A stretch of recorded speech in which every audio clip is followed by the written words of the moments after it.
Bitcoin liquidationkiisa ugu badan wuxuu yaalaa halkan heerarkaneed ugu hooseeyo 9,000 ilaa iyo 89,600 oo dollar ah. Suuqa hadda fiirin waxaan aragnaa koonanka maanta waxa waaye guduud iyo cagaar way isku wada jiraan. Haday bullish ayuu ahaa kadibna waxaan aragnaa haddana koonanka in lasoo yara daadinayo. Time frameka 1 hour ka hadda u degno koonanka waxa waaye dhaqaaq ayay sameynayeen. Waxaan aragnaa bomb wuxuu dhaqaaqay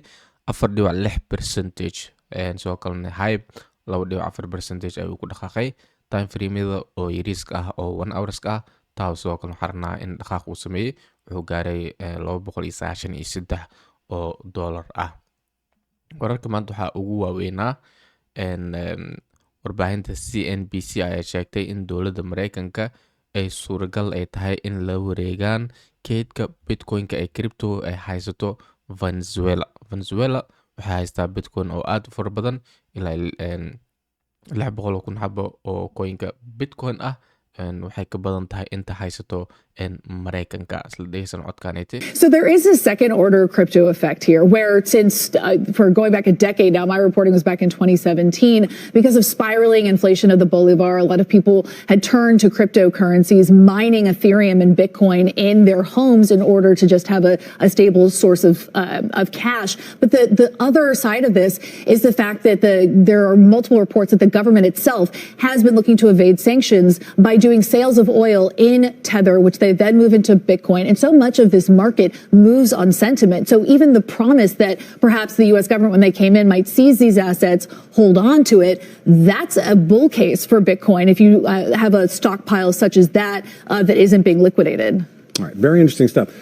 Very quickly, because we got to go. Is it a tailwind for just Bitcoin or also Ethereum, Solana, and some of these other coins? It's a rising tide lifts all ships. In fact, XRP has had outsized performance. And when you see one altcoin do particularly well, it really is one of these signs of a risk-on environment. All right, Mackenzie Sagalos, great to see you as always. Thank you very much. All right, before we let you go, So dowladda Venezuela BTC badan ay haystaa maadaama hadda madaxweynahood gacanta lagu dhigay waxaa suurtagal ah in ay la wareegayso coinka Bitcoin ay haysato. Dowladda Venezuela BTC kelima haysto koonan kalena waa haysataa. Maanta waxaa lagu soo dareeyay exchange-ga caanka ah Bitcoin clear ZK Sync isla markii waxa waaye cirka ayuu ku shareeray. Sidoo kalena waxaa jirta muuqaal oo aad ku sameyn kartid application oo buuxo dhammaantiis waxaa lagu sameeyay 8 daqiiqo oo gudahiisii iyadoo la isticmaalayo AI ama vibe coding. So weerkaneed ayaa sharxayo hadda xiiseynaysid dhanka codingka iyo programmingka application la dhisayo AI-ga muuqaalkaasite ayaa kula talina wuxuu ka hadlaa sida application loo dhisayo sidoo kale loo soo laangareynayo app store-ka. Shirkadda Bitwise waxay ka heshay ogolaansho SEC ETF-ka oo coinka Chainlink waxaa lagu magacaabaa C-Link. So taasna waaye waa arrin aad u wanaagsan oo bullish ah coinka Chainlink. Sidoo kalena xubin ka tirsan keydka federaalka Mareykanka Miran ayaa sheegay in federaalku waajib uu ku yahay in uu jiro 1.100 points sanadkaniti. So arrintaniti waa arrin bullish ah. Madasha oo Lighter ayaa ku dhawaaqday in bilowga waqtiga ganacsiga ah inay bilaawayso ganacsi 24 saac loogu talgalay suuqyada saamiyada maalmaha shaqada Isniinta ilaa iyo Jumcada. So waxa weeye dan xiraan in stock market-sida ay usii balaartaan. taasna waxaa arrin bullish ah coinkan waxa uu ka falceliyay uu dhaqaaqay. Sidoo kalena Kaiserka oo cryptocurrency-ga Mareykanka wuxuu sheegay inuu la hadlay senatorka oo ayuu la hadlay si loo dardargeliyo sharciga nidaaminta suuqyada oo cryptocurrency-ga 2026 insha Allah waa sanad oo bullish ah. Sidoo kalena haday liquidation badan ay dhacay kuwa longig ah maadaama suuqa oo BTC xogeer correction uu sameystay. Sidoo kale xarkana Morgan Stanley warbaahinta oo Reuters ayaa sheegtay in Morgan Stanley uu bangiga ugu weyn oo Wall Street uu codsaday S1 waa fileka oo trustiga oo coinka Bitcoin iyo Solana in ETF oo spot ah loo sameeyo. Bangiyada isku wadayanayaan kan kaliya ma shirkadooyinka iyo bangiyaal badan oo arki doonaa oo ETF ka xareysanayo oo coinka Bitcoin. Soo kale inta xakarkana shirkadda Bitwise wuxuu sheegay in wareegi oo 4 sano ahaa oo Bitcoin in uu dhamaaday. Since the inception of Bitcoin, every 4 years we've had 3 up years, and then in the 4th year we've had a down year, and that's repeated itself again and again, and people have attributed that behavior to, amongst other things, the halving, where Bitcoin, the rewards, the block rewards given to miners is halved and programmed to halve every 4 years. But what we saw, 2025 was meant to be the third year in the cycle, so it should have been an up year. And what we had, in fact, was overall for the year minus 4% for Bitcoin. It doesn't mean it was a bad year. As you mentioned, we did have those highs of over 126,000, all-time highs, over 126,000 in October. But what happened was, and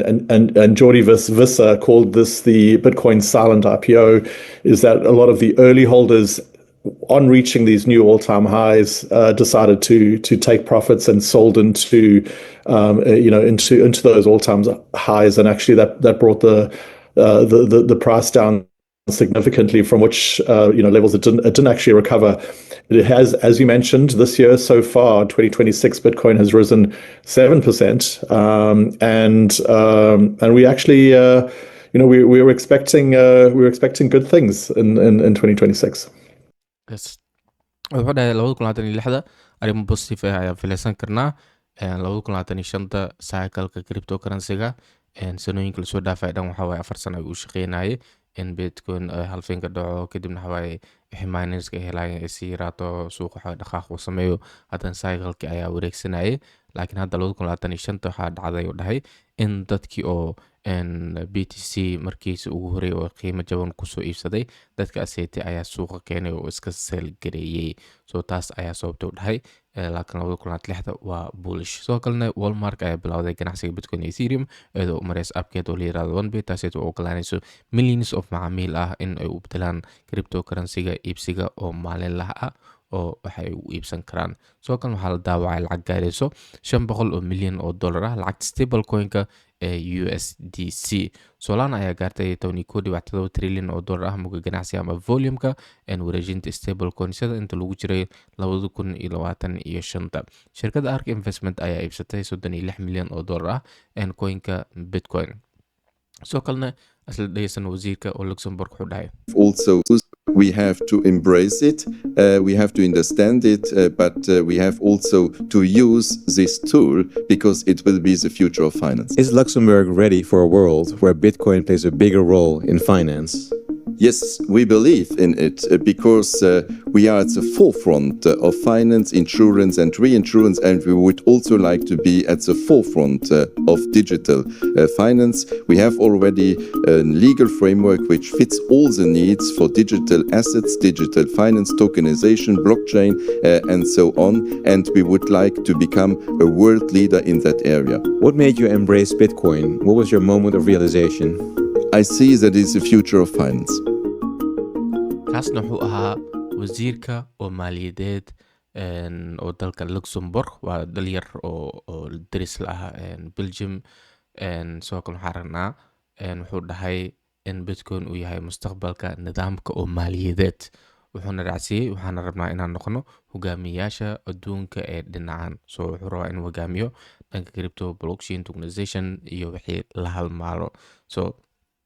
which is nice in adoption lagu sameeyo Bobmtoton ayaa gaaray record cusub new all time high muga ganacsiga oo dhanka degsiga wuxuu soo taabtay $1.27 bilyan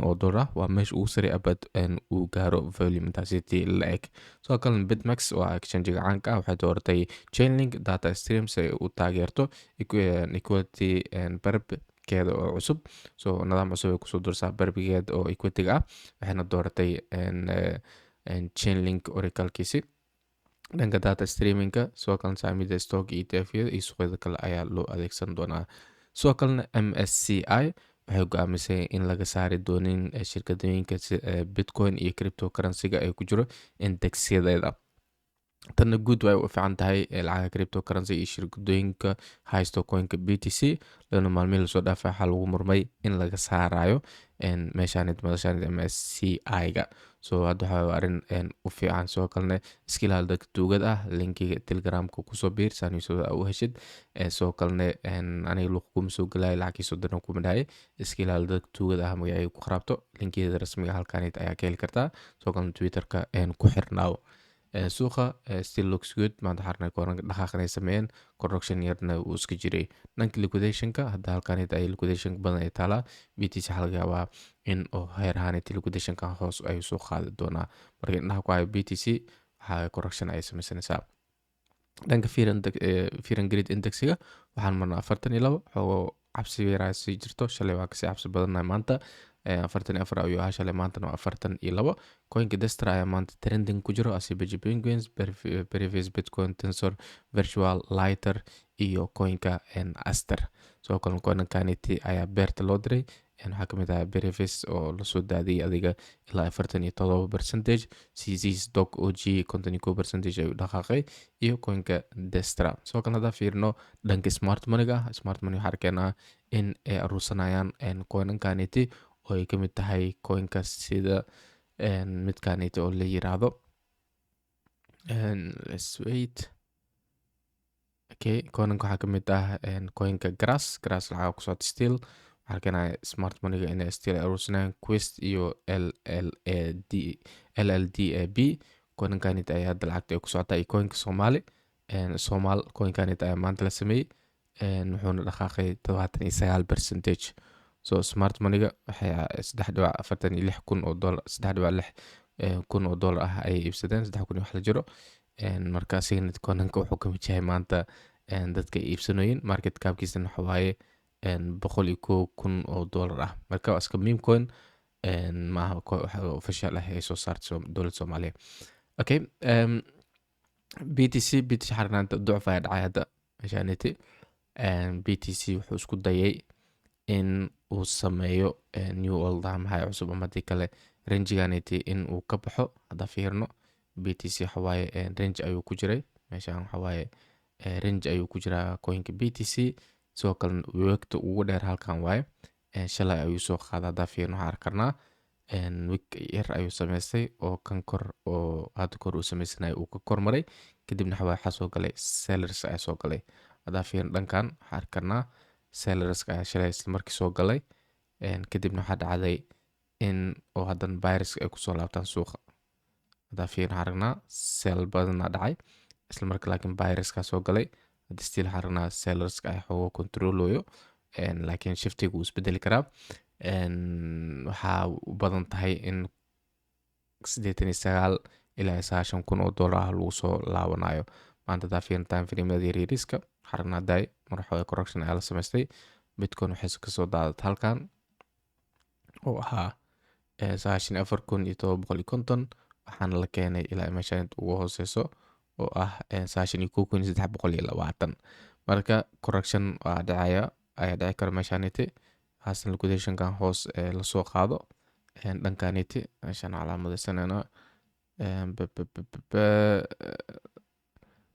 meeshaaniti waxaa BTC oo kusoo laaban kartaa liquidation meeshaaniti yaalo ilaa 89 kun oo dollar ah iyo 600 meeshaan waxa waaye lacag ayaa taalo so BTC liquidation kiis meeshaasi waaye maanta berita saacadooyinka soo socdo correction ayaa la arki doonaa oo meeshaan ay ku soo taawanayso suuq still fundamental ahaan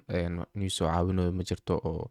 economiga Mareykanka daatooyin waxa sida ay soo baxayo marka waxa sida inaa sugno waaye intaas core volatility ayaa la arki doonaa laakiin bilaha soo socdo insha Allah suuq waa very bullish meel sare ayaa aadi doonaa laakiin short termiga waxa waaye BTC correction ayay sameysanaysaa soo kanto hadda fiirno dhanka oo BTC dominance-ga hadda lacagta way kasii yaryaraanaysaa oo koranka altcoin-ka ay sii wareegsanaysaa taasna waa good koranka altcoin-ka dhaqaaqi doono soo kalena totalka hadda maruna 3.17 trillion oo dollar ah